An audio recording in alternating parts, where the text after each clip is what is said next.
โยเกี่ยวเขาตั้งหมดตั้งสิ่งมันในเนี่ยเป็นวันโยเกี่ยวเขาติมาเขาปังตะลาพองเบอซ้อนนำสังเกนเนี่ยซ้อนนำมันนั้นนี่ก็สิ่งการตาปองว่าไข่ลายถอกลายลูกตีปีเก่าเข้าซื้อปีเมื่อเนี่ยลูกตีข้อความปาลีสันสกฤตอันห้องว่าสิ่งการตาเห็นแล้วเป็นมาสังเกนเนี่ยปองว่าไข่จูปีเมื่อเนี่ยพองยามปีสำติเสียงในเนี่ยเจอสุขเขาหาเขาอันกันมา เข้ากันตราในเนี่ยอันเป็นเฮ็ดสร้างเกียรตินั้นเป็นซ้อนนำกันหดนำกันไว้เจอเมตตาเฮพองเบอไม่เลือดนั่นอะไรกัดเย็นนี่แหละเอานำซ้อนย้ำปันกันซ้อนนำซ้อนพระความใจเอาวะซ้อนตีนซ้อนมือก้นเท่าสุกตัวล่างสุกตัวสายโหล่างตัวล่างคิงอะไรมีลองจึงเสือในเอาเจอเม็ดตายแหละหดนำซ้อนย้ำปันกันตัวเขาห่างคืนให้มันจึงเสือซึ่งดังนั้นเอาเจอเม็ดตายย้อนสุกตีนสุกมือย้อนสุกโหสายโหก้นcùng muốn nhờ dân nên này bên lăng tụ bên anh hao yo kỳ ma khâu cản tra này đây có bằngว่า hao เอาทำตระเอาเจริญกุศลเอาวิปัสสนากุศลแหละ hao ล่างเจอ hao เนี่ยในก็มันเป็นการรีได้บอกว่าเกิดได้มาเฮ็ด การตระนั่นเนี่ยเอาว่าอริยบทเนี่ยมีอยู่4เปิงเนี่ยอ่อนกันว่าจอมความสับเหล็บมันไปจุกนั่งนอนสติก่อนปุ่นพรตาเลยหมักไปจุกนั่งนอนสติก่อนปุ่นพรตาเลยหมักไปจุกนั่งนอนสติก่อนปุ่นพรตาเลยมากปุ่นพรตาที่เลยมักตลาโพตลาเนี่ยเขาได้เลยมีอริยบท4เปิง4ป้าอันห้องว่าไปเอาจุกเอานั่งเอานอนเอาเนี่ยไปจุกนั่งนอนอริยบท4ป้าในเบนโพสิชันลองอยู่เศร้าเฮาลองลอกลายเหตุการณ์ตราเท่านั้นไปก็เหตุเอาอะไรจุกเหตุก็เอาอะไรการตราเนี่ยนั่งเหตุก็เอาตราอะไรนอนเหตุก็เอาตราอะไรวะไปจุกนั่งนอนอันว่า สติก้อนนั่นว่านั่นนี่เลยเอาสติกึกกับจับไว้เสียเมื่อเฮาไปเนี่ยก็อะไรเอาสติอ่อนกึกกับจับตัวเฮาจะว่าเฮามาเข้าการตรา10 วันในเนี่ยจะว่าเฮามานั่งตลาเมียวเหลียวกุยเนาะไปก็เฮาหลมีสติแล้วไปอยู่กับอย่างเอาตำเอา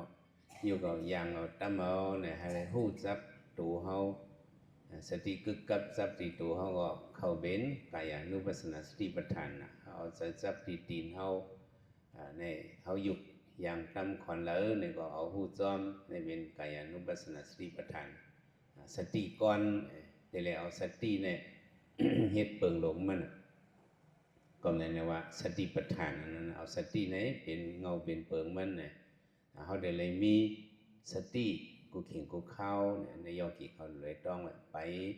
จุกในก็เหมือนนั้นเนาะเมื่อเฮามาเข้ากันตนาเนาะเฮานั่งไรหึงเนี่ยก็เฮาจุกให้อันตั้งจุกให้อันตั้งบอกsau minute thứ 30 minute thứ có quay khăn năng này dân còn lại rồi một chút này có ao có chút quay tổ sư ấy một chút có rồi lấy mí sati năng năng ngồi đây là ao sati hết bên bờ lũng mà là sati bát thản này ao năng này năng khai cột có dao năng khúc khẩu có dao năng ấy ไว้ตัวเฮาวัดเหนือซื่อๆอันเฮานั่งไขกดนั่นเพราะเฮายามตีนเฮาอย่าไปเอาขี่กันอย่าไปเอาเตียงกันเฮาได้เลยไว้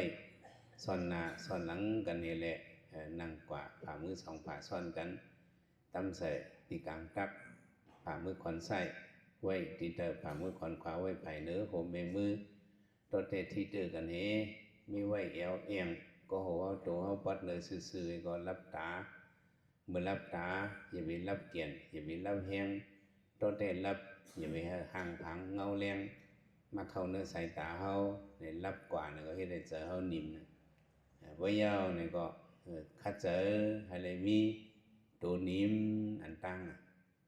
บ่ตัวนิ่มเอาเนี่ยก็สำเร็จเลยอย่างแทงเจอนิ่มเนี่ยเลยมาเนาะอันตั้งสุดเนี่ยก็ตัวนิ่มเนี่ยเว้นกายยิงตรีเนาะเจอนิ่มเนี่ยที่ว่ามันนิ่งตรีเนี่ยแต่ตัวเฮานิ่มเนี่ยก็เฮาได้เลยเอาสติอันนี้แหละก้อนไว้นั่นน่ะเอาสติอันเฮาเปิ้งปานั่นเนาะ